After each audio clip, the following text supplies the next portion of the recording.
Hey everybody, this is Perch. How much responsibility does a writer have to write a character a certain way, or basically not do anything that's going to create problems for future writers? It's a weird responsibility in a world where the employees are not employees, but they're independent contractors, they're freelancers that are coming onto a book. And a lot of people blame the writers for moments where they might do things to quote unquote wreck a character or make these kinds of shifts that do have a dramatic impact, and make it tougher for future stories for other things to have happen. But at the same time, these people who are hired to do a story, they're not really the shepherds of this character. They don't own it. They aren't really. I mean, they're employees in the sense that they're getting paid to do a job, but they're not true employees of the comic, of the publisher. And so it's a little bit strange that the writers often get the heat for this, where it's really the editors who are picking the creative teams, or at least part of picking that creative team. It does get a little bit more complicated than that, but I mean, consider, if you will, like if somebody puts Dan Slott on Iron Man, right? He does a pitch, that pitch is accepted. He goes on to Iron Man, he starts writing Iron Man. And let's say he starts to do things to some of the supporting cast that takes him in a bold, new, adventurous direction. But from a bigger term perspective, from a longer term perspective, will cause complications for people writing this character in the future. A good example of that in the past, although it's not as much today, is death. So if a writer wanted to kill off a character, the writer would have to get editorial clearance to do it. And why do you go to an editor to do that? Because the editor is thinking long term. In theory, the editor is going to be with the title longer than whatever writer is writing the particular story that's going out this month. The editor is an employee, usually is a salaried employee of the publisher, and it is they're picking creative teams come and go. In fact, in many cases, with the big two, writers on a particular title rarely last longer than 2 years. It happens, and there are certainly some runs today that are been on titles, but like Donny Cates goes over and works on Guardians of the Galaxy. He's replaced by Al Ewing. Brian Michael Bendis was on the title for a while. We have people coming in and out all the time with these books. Right now, Nick Spencer is doing a longer run on Amazing Spider-Man, but in 2 years' time, it feels at least semi-likely that Spencer will be off that title and somebody else will be on it. Brian Michael Bendis does Iron Man. Dan Slott comes in to do an Iron Man run.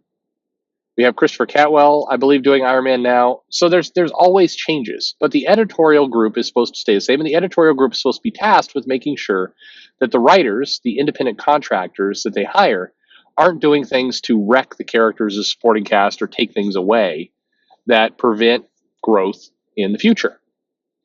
Now, this is a tough job because you can argue that this becomes an impossible job where, on one hand, you're told, make these stories compelling, find new audiences, make the stories matter. But on the other hand, you're being told, don't do anything that's going to wreck the characters, the supporting cast, really anything for future writers and future creative teams. So it's like, do something that's really memorable, really surprising, really different, really striking, that's going to boost sales and get things going. But don't do anything that's going to really change anything in any kind of significant way, because there'll be writers after you who will need to play with these characters. That's a hard job, and like I said, I think that at times the writers get very unfairly hit with the blame for this stuff, when in all reality, the writers are contractors. They're being told to come in and do a pitch for a run. They do it and then they're gone. They don't have any long-term vested interest in any of these characters and what they do. That is the publisher. That's the editor. It's the editor-in-chief. It's the head of the VP of publishing, the people who are in charge of the company who are really doing that job.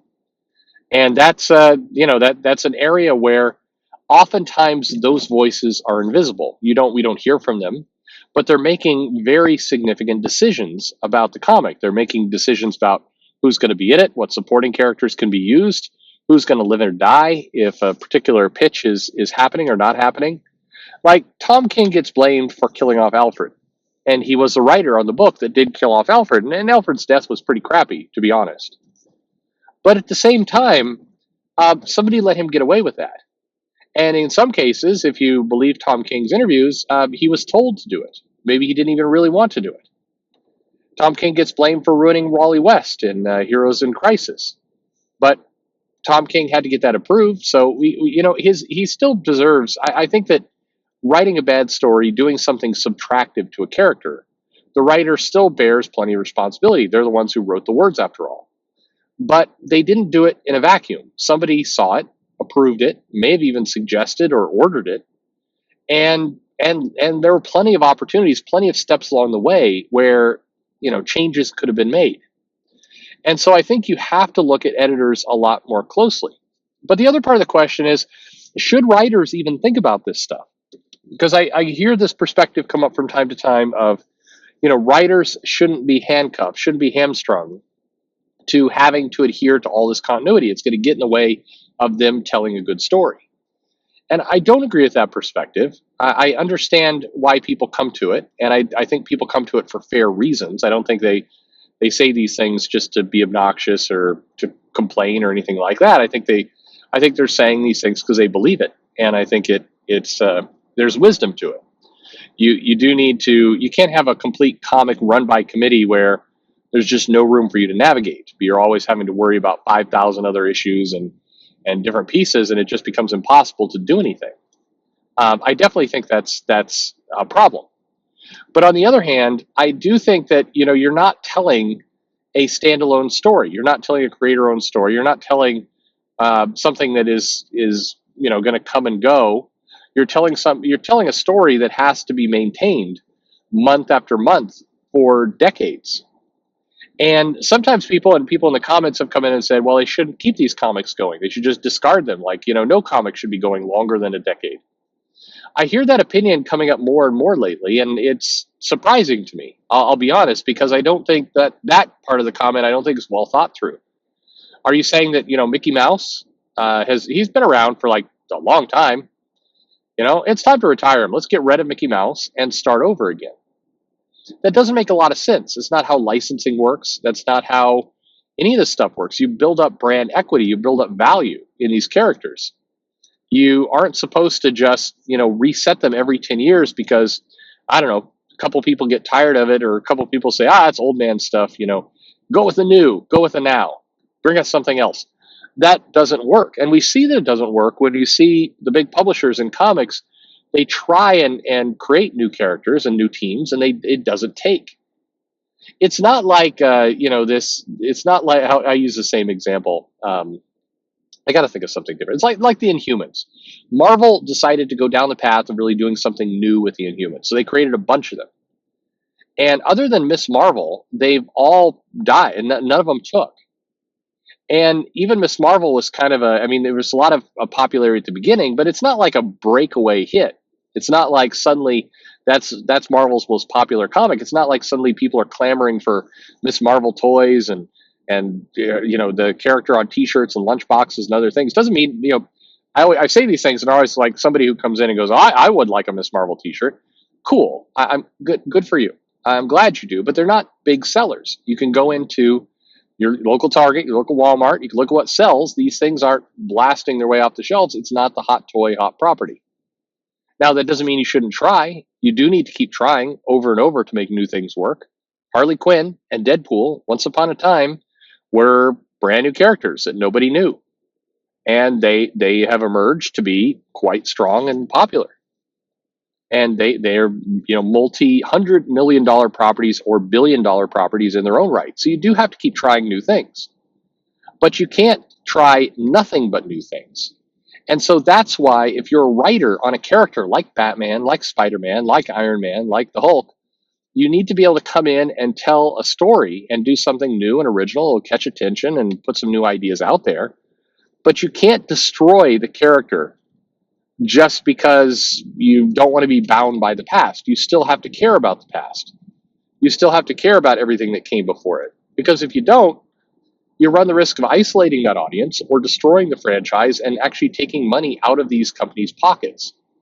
Now, a lot of people may not care whether the money is taken out of Marvel or DC's pockets. You may not care about that at all.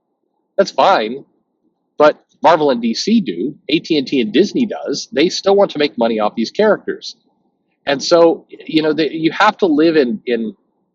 It's going to sound very zen, but you have to be able to live in harmony with all the different goals you're trying to produce. I'm not saying it's an easy job, but I am saying that if you work for Marvel and you're on one of their signature properties, one of their flagship characters, then sustainability and continuing to make the ability to merchandise and the ability to grow and create new franchises is part of the job. It's key to the job.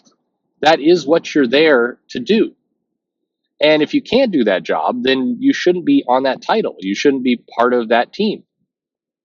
But the responsibility is, again, not just the writer, it's the editor. And arguably, the editor has a bigger responsibility to think long term and to make sure that they are paying attention to the past while building new stuff for the future. And you have to do those both simultaneously. And if you think that that's too hard a job, if you think that that's an impossible task, you're in the wrong job. You shouldn't have it. Not to be blunt about it, but you should not have that job. If you're an editorial and you do not know how to balance what's come before, continuity, and new, fresh ideas, if you don't know how to balance those two things, you should not be working at Marvel or DC as an editor. You are going to fail in your job and you're going to destroy value. What do you think, though? Where is that balance? How much should writers, editors, publishers worry about the old and focus on the new at the same time? How much should they do it? And what's that right balance? Do you have the answer? Let me know in the comments below. Let me know your thoughts on the whole topic. Like, subscribe, click the bell for notifications, most importantly. And as always, thanks for listening.